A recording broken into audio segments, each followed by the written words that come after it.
여러분, 설마 잠이 안 온다고 매일 수면제부터 찾고 계신 건 아니시죠? 안녕하세요. 약간이심 조민영 약사입니다. 밤에 누웠는데 잠은 안 오고 시계만 계속 보시게 되는 분들 계실 겁니다. 내일 출근해야 하는데, 지금 안 자면 큰일 나는데, 벌써 새벽 2시네? 이런 생각이 들기 시작하면 오히려 잠은 더 달아나 버립니다. 실제로 약국에서도 불면증 때문에 상담하시는 분들을 보면 잠이 안 오는 것보다 오늘도 못 자면 어떡하지? 하는 걱정 때문에 더 힘들어 하시는 경우가 정말 많습니다. 그런데 많은 분들이 모르시는 사실이 있습니다. 불면증은 단순히 멜라토닌이나 마그네슘이 부족해서 생기는 문제가 아닐 수 있습니다. 오히려 내가 무심코 하고 있는 생활 습관이나 잠에 대한 압박감이 불면증을 더 악화시키는 경우가 굉장히 많습니다. 그래서 오늘은 약국에서 실제로 상담하면서 가장 많이 받는 질문들을 바탕으로 왜 잠이 안 오는지, 언제 병원에 가야 하는지, 그리고 집에서 스스로 실천할 수 있는 불면증 해결 방법까지 쉽고 확실하게 알려드리겠습니다. 끝까지 시청하시면 오늘부터 잠을 더 잘 자는 데 도움이 되실 겁니다.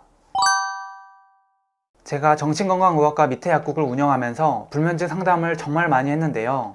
피곤한데 잠이 안 오고 생각이 많아서 예민하고 불안해하세요.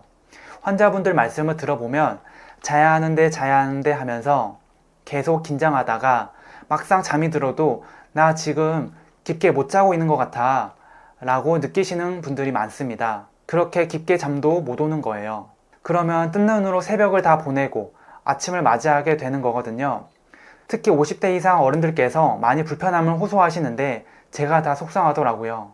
우선 잠이 드는 원리에 대해 알려드릴게요. 첫 번째로 수면 압력입니다.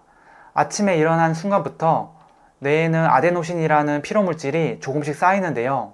깨어있는 시간이 길어질수록 아데노신이 증가하면서 졸음도 강해집니다. 밤이 되면 자연스럽게 잠이 오는 이유가 바로 이것 때문입니다. 두 번째로 우리 몸의 생체 시계입니다. 낮에는 햇빛을 통해 몸이 깨어있도록 유지되고 밤이 되면 멜라토닌이 분비되어 몸에 잘 시간이다 라는 신호를 보냅니다. 이렇게 하루 동안 쌓인 아데노신의 수면 압력과 밤이 되었다는 생체 시계의 신호가 만나면 체온과 심박수가 낮아지고 뇌의 각성 상태가 줄어들면서 잠이 들게 됩니다. 이 과정들 중에 하나라도 문제가 생기면 잠이 안 오게 되는 겁니다. 그렇게 되면 정말 괴롭습니다. 다음날 집중도 안 되고 피곤하고 예민해지고 일상생활 자체가 힘들어집니다.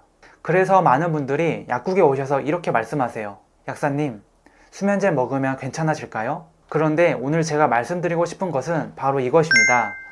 불면증은 대부분 수면제보다 생활습관 교정이 먼저입니다. 물론 치료가 필요한 불면증들이 있어요. 하지만 생각보다 많은 불면증은 질병 때문이 아니라 생활습관 때문에 발생합니다. 먼저 많은 분들이 궁금해하시는 수면제 이야기부터 해보겠습니다. 왜 의료진들은 수면제를 쉽게 권하지 않을까요? 첫 번째 이유는 의존성 때문입니다. 일부 수면제는 장기간 복용하면 다음부터는 약 없이 잠들기 어려워질 수 있습니다. 두 번째 이유는 자연 수면과 다르기 때문입니다. 잠은 잤지만 인위적으로 재웠기 때문에 아침에 개운하지 않은 경우가 있어요. 그래서 다음날까지 몽롱하기 때문에 운전이나 일상생활에 불편을 느끼는 경우가 있습니다. 세 번째 이유는 원인을 해결하지 못하기 때문입니다. 예를 들어 밤마다 스마트폰을 2시간씩 보면서 수면제를 먹는다면 문제의 원인은 그대로 남아있게 되는 거예요. 또한 기억력이 일시적으로 떨어지거나 밤에 했던 행동이 잘 기억나지 않은 경우도 있습니다. 실제로 수면제를 복용한 뒤 야식을 먹거나 문자 메시지를 보내고도 다음날 기억하지 못하는 사례들이 보고되기도 합니다. 특히 고령자에서는 낙상 위험이 증가할 수도 있습니다. 밤중에 화장실을 가다가 비틀거리거나 넘어지는 경우가 생길 수 있기 때문입니다. 일부 수면제는 장기간 사용 시 내성이 생길 수 있습니다. 같은 효과를 얻기 위해서 한 알이 아닌 두 알, 세 알을 털어 넣어야 잠이 오게 돼요. 그래서 수면제는 필요한 경우 의사의 판단에 따라 적절한 기간 동안 사용하는 것이 중요하고 동시에 생활습관 교정과 수면위생 개선을 함께 진행하는 것이 가장 좋은 방법입니다. 그렇다면 무엇을 해야 할까요? 첫 번째, 기상시간과 취침시간을 일정하게 유지하세요. 주말이라고 2~3시간 더 자고 평일에는 일찍 일어나는 생활은 수면 리듬을 무너뜨릴 수 있습니다. 우리 몸은 규칙성을 좋아합니다. 아까 잠에 드는 원리가 우리 몸의 생체시계 때문이라고 했잖아요. 매일 같은 시간에 자고 같은 시간에 일어나는 것만으로도 수면의 질이 좋아지는 경우가 많습니다. 두 번째, 낮에 운동하세요. 최소한 낮에 활동하세요. 운동은 몸의 에너지를 적절하게 소모시켜 밤에 잠이 잘 오게 만듭니다. 몸에 피로물질인 아데노신이 쌓이기 때문에 수면 압력이 생길 뿐 아니라 운동 후에는 세로토닌이라는 행복 호르몬이 나오는데 이게 멜라토닌으로 바뀌어서 기분 좋게 잠을 잘 수 있어요. 저의 경험을 말씀드리자면 제가 약국을 운영하다가 잠시 쉬는 날이 있었어요. 피곤하니까 밖에 활동을 안 하고 집에 누워만 있었더니 정작 밤에 잠이 안 오는 거예요. 그래서 자꾸 스마트폰 속에 유튜브를 보면서 들락날락 했더니 2시간은 금방 지나가 버리더라고요. 여러분, 피곤하더라도 운동 또는 낮에 밖 활동을 꼭 해주셔야 합니다. 다만 잠들기 직전에 격렬한 운동은 오히려 각성 효과를 줄 수 있기 때문에 피하는 것이 좋습니다. 세 번째, 침실은 잠만 자는 공간으로 사용하세요. 침대에서 업무를 보거나 유튜브를 보거나 게임을 하는 습관은 좋지 않아요. 심지어 침대에서 밥도 먹고 간식도 먹는 분들이 계시더라고요. 절대 안 됩니다. 왜냐하면 뇌가 침대를 휴식 공간이 아니라 활동 공간으로 인식할 수 있기 때문입니다.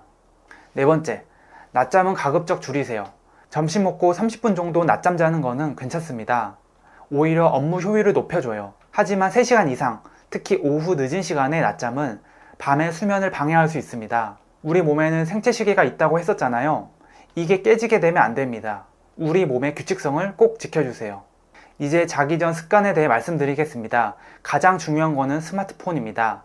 많은 분들이 침대에 누워서 쇼츠나 릴스를 보다가 잠이 드는데요. 스마트폰 화면에 나오는 빛, 바로 블루라이트는 멜라토닌 분비를 억제합니다. 멜라토닌은 우리 몸이 잠들도록 도와주는 수면 호르몬입니다. 즉, 자기 직전까지 스마트폰을 사용하면 뇌가 아직 깨어 있어야 하는 시간으로 인식할 수 있습니다. 가능하면 잠들기 최소 1시간 전에는 스마트폰 사용을 줄여보세요. 또한 늦은 시간 과식도 피하는 것이 좋습니다. 특히 야식은 위장을 계속 일하게 만들 수 있기 때문에 수면을 방해할 수 있어요. 여러분, 커피 좋아하시죠? 카페인도 주의해야 합니다. 우리 초반에 아데노신에 대해 말씀드렸는데 이 피로물질인 아데노신이 몸에 쌓여서 수면 압력을 줘야 잠이 와요.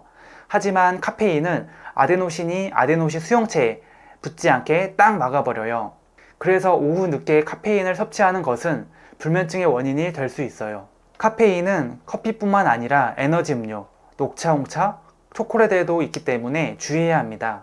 그리고 의외로 많은 분들이 간과하는 것이 술입니다. 술을 마시면 잠이 잘 오는 것처럼 느껴질 수 있습니다. 하지만 실제로는 수면의 질을 떨어뜨리고 새벽에 자주 깨게 만드는 경우가 많아요. 우리가 잠에 드는 것도 중요하지만 푹 자는 것도 매우 중요해요. 술은 푹 못 자게 해서 다음날 더 피로감을 느끼게 할 수 있어요. 또 한 가지 꼭 말씀드리고 싶은 것이 있습니다. 갑자기 불면증이 시작되었고 최근 복용한 약들이 있다면 약물 부작용도 의심해 봐야 합니다.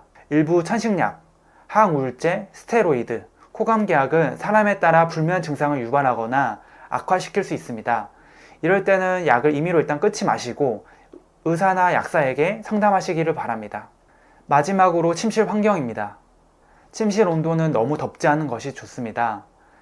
일반적으로 16도에서 한 20도 정도의 약간 서늘한 환경이 숙면에 도움이 됩니다. 특히 손발이 차가운 분들은 수면 양말을 신고 자는 것이 도움이 될 수 있는데 양말을 신으면 발의 혈관이 확장되어 오히려 체열 방출이 증가하고 신부 체온이 잘 떨어지기 때문입니다. 또한 암막 커튼을 사용해 외부 빛을 차단하는 것도 좋습니다. 새벽 햇빛이나 가로등 불빛이 반복해서 수면을 방해할 수 있기 때문입니다. 정리해 보겠습니다. 불면증이 있다고 무조건 수면제부터 찾을 필요 없습니다. 규칙적인 수면 시간, 낮 운동 또는 낮 활동, 스마트폰 줄이기, 카페인과 음주 조절, 침실 환경 개선, 이 5가지만 실천해도 수면의 질이 눈에 띄게 좋아지는 경우가 많습니다. 만약 이러한 방법을 충분히 시도했는데도 수면 문제가 지속된다면 반드시 의사나 약사와 상담을 받아보시기 바랍니다. 오늘 영상이 도움이 되셨다면 구독과 좋아요 부탁드리고요. 여러분만의 숙면 비법이 있다면 댓글로 공유해주세요.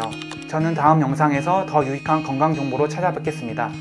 감사합니다.